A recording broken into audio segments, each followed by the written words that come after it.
பொதுவாக அமாவாசை மற்றும் பௌர்ணமிக்குப் பிறகு வரும் 5வது நாள் பஞ்சமி திதி என்று அழைக்கப்படுகிறது.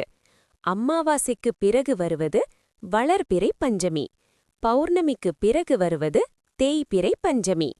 இந்த பஞ்சமி திதியன்று விரதமிருந்து பெண் தெய்வங்களை வழிபடுவது மிகவும் சிறப்பானதாக கருதப்படுகிறது. வாராகி அம்மனை இந்த நாளில் வழிபட்டால் கிடைக்கும் பலன்கள்: எதிரிகளின் தொல்லை நீங்கும், கடன் மற்றும் சொத்து பிரச்சினைகள் குறையும், வாழ்க்கையில் வளமும் முன்னேற்றமும் அதிகரிக்கும்.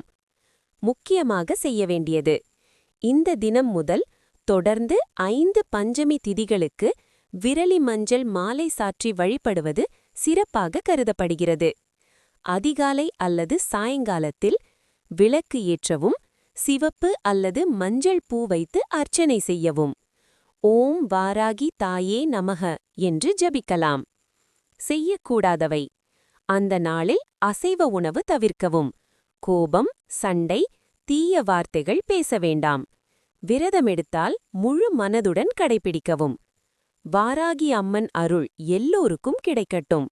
இந்த தகவல் உங்களுக்கு பயனுள்ளதாக இருந்தால் வீடியோவை ஷேர் பண்ணுங்கள். லைக் அண்ட் சப்ஸ்கிரைப் செய்து தொடர்ந்து ஆன்மீக தகவல்களை பெறுங்கள்.